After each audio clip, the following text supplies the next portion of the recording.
চার পাঁচটা ছিল, এই যে রেজওয়ানা, এই আসিফ নজরুল, তৌহিদ আর কয়েকটা মিলা, ইউনুস মিনুস, এদের কয়টা কয়টা বান্ধবী টান্ধবী মিলা দেশটারে লুটপাট করে দিয়ে গিয়েছে। এই জন্য মানুষ জীবন দিয়েছিল। শুরুতেই বাংলাদেশের বিএনপি, জামাত, সাধারণ মানুষ, এমনকি আওয়ামী লীগও সবার কাছে মাপ চাই যে ইউনুস যখন তার ক্ষমতায় আসে তারপরে মনে করেছিলাম শেষ বয়সে অন্তত বাংলাদেশের জন্য কিছু একটা করে যাবে, যেহেতু তার বিরুদ্ধে শেখ হাসিনা ছিল, সে শেখ হাসিনার বিরুদ্ধে করেছে, নির্যাতিত, সে কারণে আমি মনে করেছিলাম যে অন্তত এই মানুষটা করবে। তো এবং যেটা সত্যি কথা যে ভারতের ব্যাপারে তার নেগেটিভ যতটুকু ছিল, পজিটিভ ছিল না। নেগেটিভের ব্যাপারে অনেক কোশ্চেন আছে। আগের সরকারের চাইতে বেশি পরিমাণে ইলিশ পাঠানো, সে আদানির সেই চুক্তি রাখা, তারপরে ভারতের কাছ থেকে তেল পেঁয়াজ টেয়াজ, এই হাবিজাবি চালটা যা যা আছে, আলু যা যা আছে, এগুলো সবকিছু কন্টিনিউ করা, তাদের ট্রানজিট কন্টিনিউ রাখা, তাদেরকে বন্দর ব্যবহার করতে দেওয়া, তারপরে গ্রামীণ যেটা ফোন যেটা, সেখানেও ইউনুস সেই ইন্ডিয়ান লোকজনে রেখে গিয়েছে, কোনো সমস্যা নেই। ও একদম নোখ থেকে মাথা পর্যন্ত ওকে যারা যারা চেন, এরকম বেশ কয়েকজনের সাথে কথা হয়েছে, প্রচন্ড স্বার্থপর একটা মানুষ, ওর সাথে স্কুলে পড়াশোনা করতো, এরকম একজন বলেছে ভয়ঙ্কর স্বার্থপর একটা মানুষ। তো তারে আমি আমার মুখ দিয়ে বলেছিলাম যে 5 বছর হোক 20 বছর হোক, আমার মনে হয় এই ভুলটা বাংলাদেশের বহু মানুষ করেছেন, আমিও করেছি, এটার জন্য আমি ক্ষমা চাই। যে ও 5 বছর থাকুক, 20 বছর, যতদিন মনে চাই ইউনুস থাকুক, এই কথা বলেছিলাম। এটার জন্য আপনাদের কাছে মাপ চাই, মানুষ হিসাবে ভুল করেছি, ভুলটার জন্য মাপ চাই। এই বদমাইশ যতদিন ক্ষমতায় ছিল, যত দিন যাচ্ছিল, ডিসেম্বর মাসে ওরে শহর গোষ্ঠী শুদ্ধ পুরো এই ক্যাবিনেটে আপনার ধুলাই দিয়েছিলাম না, আপনাদের মনে আছে না? এই ধুলাই দেওয়ার কারণ কি জানেন? একদম শুরু থেকে দেখেন, সে বাংলাদেশের মানুষের সাথে একদম টোটালি একটা মানে শয়তানি করে গিয়েছে। বিডিআর কমিশন গঠন করলো, কমিশন গঠন করে কমিশন রিপোর্ট দিয়েছে, সে কিছুই করে না। আলেমরা সব জেলে, একজন মানুষের সে ছাড়ায় নেই, বরং সে আলেমদেরকে রাখার জন্য আমেরিকার দূতাবাস দিয়ে সে চাপ দেওয়া হতো। আমেরিকান দূতাবাস বাংলাদেশের ব্যাপারে জানে না। আমেরিকান দূতাবাস এই যে জঙ্গি নাটক শেখ হাসিনা করেছে, তাদেরকে যেভাবে বোঝানো হয়েছে তারা সেভাবেই দেখেছে।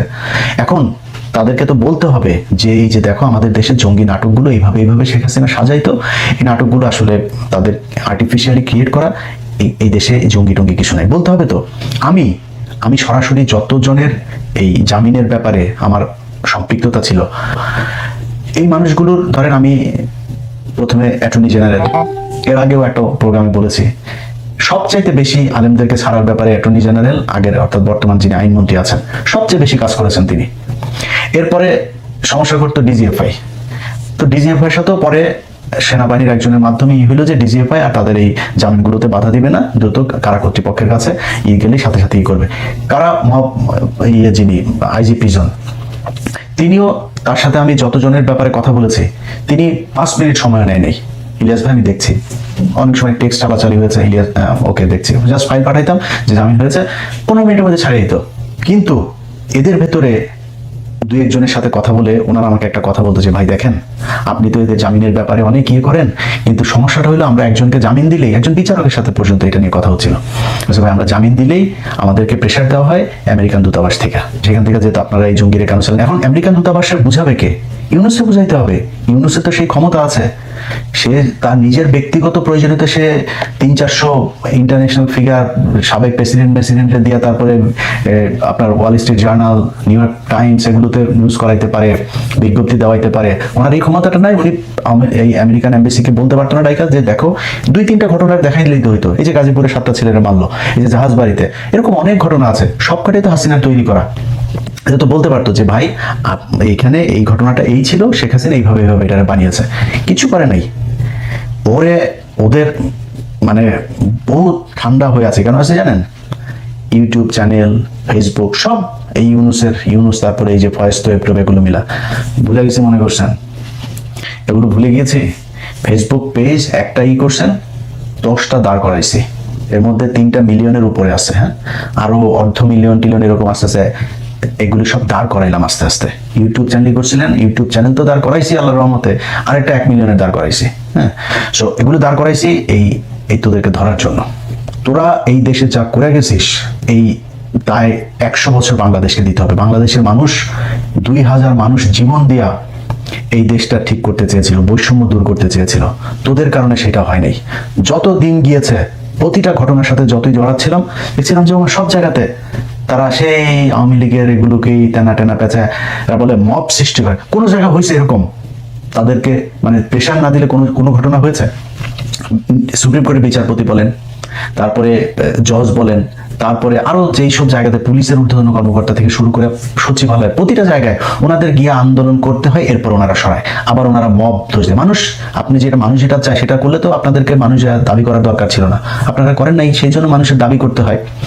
এইভাবে চলেছে এবং যত দিন যাচ্ছিল দেখছিলাম যে না, এ তো কোনো কিছুই করে না। সে 1.5টা বছরে তার নামে ট্রাভেল এজেন্সি পর্যন্ত নিয়েছে, তার পরিবারের লোকেদের নামে, বিশ্ববিদ্যালয় থেকে শুরু করে সব কিছু তিনি নিয়েছেন।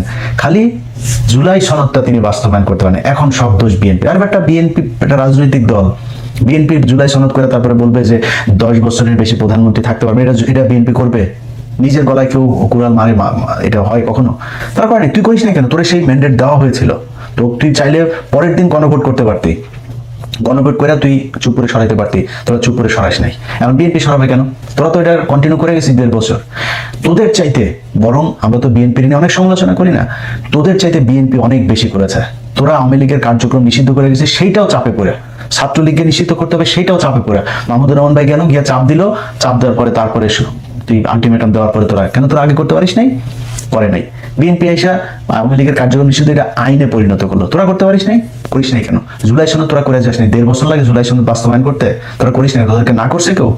তোরা সংবিধানও করতে পারতি, তোরা সবই করতে পারতি, কিচ্ছু না। ওরা আইসা লুটপাট করে 3-4টা ছিল, কারণে কিছু বলেন। আরে ভাই, এত অভিযোগ, আমরা এত বলা বলি করি, এত জায়গা থেকে এত তথ্য প্রমাণ যায়, তারা সরায় না। একটা উপদেষ্টারে পর্যন্ত তারা সরাইল না। এত অভিযোগ এক একজনের বিরুদ্ধে, অভিযোগ প্রমাণিত হয়, মাপও চায়। উপদেষ্টা নিজে মাপ চেয়েছে, হয়েছে না এরকম? নিজে মাপ চেয়েছে, আমার এটা ভুল হয়েছে, আমি এটা করা ঠিক হয়নি, তারপরে তার বিরুদ্ধে কোনো অ্যাকশন নাই। একদম ইউনুস বেছে বেছে বেছে বেছে তারপরে তার এনজিওগ্রাম সরকারের মধ্যে নিজের লোকজনকে নিয়েছে, তোমরা বাবা সবাই মিলেমিশে খাও, আমিও লুটপাট করে খাও, তোমরা আমার কিছু বলো না, আমি তোমাদের কিছু বলবো না। এইভাবে দেশটা চলেছে।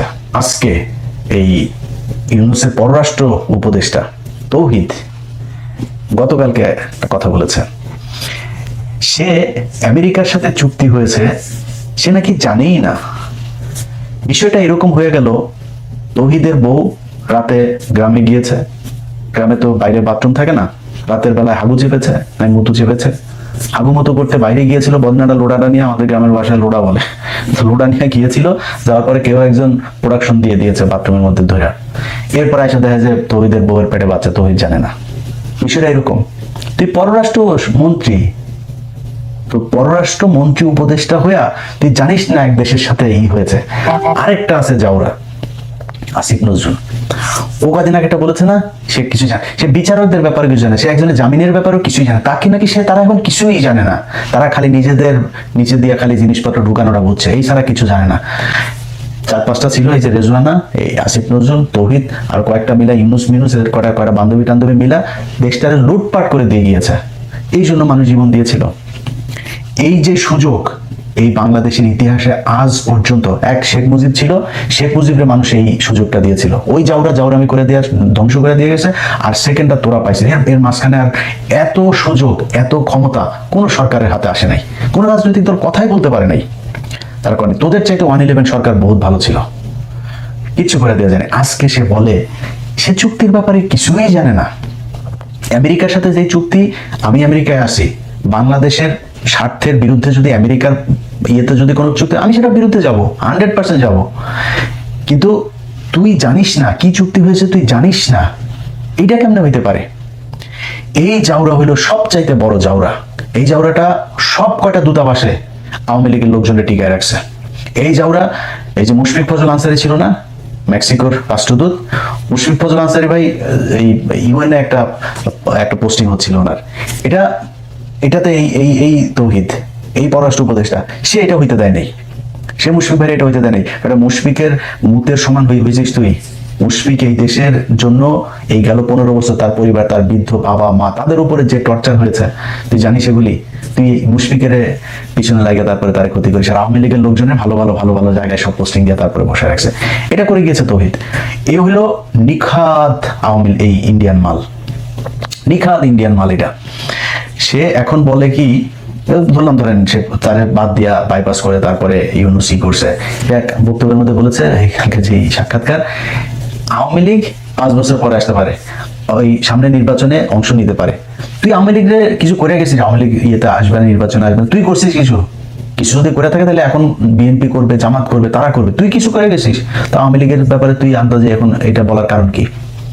এরকম না তুই আওয়ামী লীগের ব্যাপারে বিশাল আকারের জিরো টলারেন্স দেখা গেছে, এখন যারা আসে তারা হচ্ছে কি আওয়ামী লীগ আনতে চায়, বিষয়টা তো এরকম না। এই হচ্ছে এদের অবস্থা। তো এই যে কয়টা আছে, এই ইউনূসের সরকারে যেগুলো ছিল, আজকে হামের টিকায় মানুষ মারা যায়, এরা বলে কিছুই জানে না। ইউনূস এই মাদারি চীনের প্রধান প্রেসিডেন্টকে আপনার চিঠি লিখেছে কেন? কয়লা খনিতে চীনে মানুষ মারা গিয়েছে। তোর বাপের কিরে? চীনের কয়লা খনিতে মানুষ মারা গেছে, বাংলাদেশে হামে যে পর্যন্ত 1000 মানুষ বাচ্চা মারা গেছে, গায়ে লাগে না তোর? তুই তো সারা জীবন তোর বউ বাচ্চা পোলাপান সব নিয়ে থাকিস দেশের বাইরে বাইরে, তো সারা দুনিয়ায় তোর তুই যেই মানে বিলাসবহুল জীবনযাপন, বাংলাদেশের মানুষের টাকা পয়সা মাইরা ও যেই আমি চুয়াডাঙ্গার প্রত্যন্ত গ্রামে বড় হয়েছে, আমি নিজে দেখেছি আমার ছোটবেলায় মহিলারা সম্ভবত, আমার যতটুকু মনে আছে, রোববার সম্ভবত আমাদের গ্রামে আমরা ক্যারাম বোর্ড খেলতাম, এক বাড়ি শাহ আলম মোল্লা, ওনার বাড়িতেই এই টাকাগুলো তুলতো। ওনার বাড়িতেই প্রতি রোববারে সব গ্রামের মহিলারা ওখানে আসতো, এই গ্রামীণ ব্যাংকের লোক যাইতো, একজন ম্যানেজার, সে যাই টাকা সব নিয়ে আসতো। কোনো পুরুষকে উনি দিত না, লোন দিত না, মহিলাদের আসতে হবে। পুরুষ ওই লোন শোধ করে কিন্তু পুরুষকে লোন দিবে না, মহিলাদেরকে, মানে মহিলাদেরকে ওনার বাইরে আনতে হবে, এটা হইলো গিয়ে ওনার মূল টার্গেট ছিল। এরপরে এটার নাম নাকি মহিলাদের ক্ষমতায়ন, এটার নাম মহিলাদের ক্ষমতায়ন। তো ক্ষমতায়ন করবি, লোন নিয়ে যদি না নিতে পারে তোরে মাফ করবি না একটু? গরু ছাগল ঘরের টিন পর্যন্ত খুলে নিয়ে যেত, এই হইল গিয়ে ওনার। এগুলো ভাই থুতুর উপরে ছিটাইলে নিজের গায়ে লাগে। বিশ্বাস করেন, মনে করেছিলাম যে শালায় বোধহয় মানুষ হয়েছে, সেই বয়সে আইসা বোধহয় তারপরে একটু হবে, ঠিক হবে। ঠিক হয় নাই। ওর এই দেশের প্রতি জীবনে কোনোদিন কোনো কিছু করেন। আপনি শেখ হাসিনার আমল বাদ দেন, ইউনূস বিশাল প্রভাবশালী, আন্তর্জাতিকভাবে সে বিশাল, তার পরিচিতি ব্যাপক। সে চাইলে বাংলাদেশের জন্য কিছু করতে পারতো না? এই বাংলাদেশে আজ পর্যন্ত সে কোনো দেশ থেকে কোনো একটা অনুদান, কোনো বড় একটা ব্রিজ, কোনো কিচ্ছু করেছে এখন পর্যন্ত? জীবনও করে নাই। এদের সবার বিচার হওয়া দরকার। এই যে হামের টিকার গাফলতির কারণে যেই মানুষ বাচ্চাগুলো মারা গেল, একটা সন্তান পৃথিবীতে যেন কোনো বাবা মাকে যেন তার সন্তানের লাশ যেন ঘাড়ে না দেয়। মানে আল্লাহ আমাকে তো সন্তান দিয়েছে, যে সন্তানের জন্য কতটুকু খারাপ লাগে পৃথিবীর, আমি নিজে ভীষণ খারাপ একজন মানে স্বামী হইতে পারি, ভীষণ খারাপ একজন মানুষ হইতে পারি, ভীষণ খারাপ সন্তান হইতে পারি, কিন্তু পৃথিবীর কোনো বাবা খারাপ বাবা হইতে পারে না। পৃথিবীর প্রতিটা সন্তানের জন্য তার বাবা মা মানে শ্রেষ্ঠ বাবা মানুষ, তাদের জন্য সর্বোচ্চ, তাদের যতটুকু ক্ষমতা আছে তার সর্বোচ্চ চেষ্টা করার। সেই মানুষগুলোর কোলে যখন এই ছোট ছোট বাচ্চাগুলো এই কান্নাগুলি দেখিস না তুই, বিএনপিকে বলবো, ভাই দেখেন, এটার বিচার করেন, এটা তদন্ত করেন, কার গাফলতির কারণে এতগুলো মানুষ প্রতিদিন, আমি একটা অবাক হয়ে দেখছি, প্রতিটা দিন 5 জন 7 জন 10 জন 15 জন মারা যাচ্ছে। এটা কোনো আলাপ নাই। কিসের বলে ওই কি বলে রাগ করলা, এটা নিয়ে নাচানাচি করে। আরে বেটা, এটা বিশাল ব্যাপার, মানে প্রায় 1000 মানুষ বাচ্চা মারা গেল, কোনো আলাপ নাই। এটার জন্য এরা দায়ী, এই ইউনূসের সরকার দায়ী, এদের বিচার হওয়া উচিত। ওদের জন্য এখন হাসিনা বলার সুযোগ পায় যে সে বাংলাদেশে এসে বিচারের মুখোমুখি হবে। তোরা এটারে এত ইজি করে দিয়ে গেছিস পরিস্থিতিটারে। বাংলাদেশের মানুষ হাসিনারে কেমনে খেদাইছে এটা বাংলাদেশের মানুষ জানে। সামনে ওরকম পরিস্থিতি হইলে হাসিনারে কোচ দেশে যাইতে, হাসিনারে না, আওয়ামী লীগের সিনিয়র নেতাগুলিরই যাইতে বল দেখি। বাংলাদেশের মানুষ জানে সেটারে কেমনে ট্রিটমেন্ট দেওয়া লাগবে।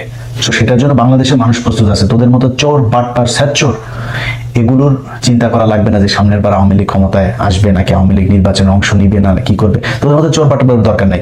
বাংলাদেশের মানুষের সবার কাছে অনুরোধ থাকলো, ইউনূসের এই সরকারের মধ্যে যেগুলো ছিল এই চোর বাটপার, এগুলোরে রাস্তাঘাটে বিভিন্ন সভা সমাবেশ বিভিন্ন জায়গায় কোনো জায়গায় যদি দেখেন না, তাহলে এদের সবাই আদর আপ্যায়ন করবেন। আপনারা হাতে পায়ে যা থাকে কিন্তু আদর আপ্যায়ন করবেন।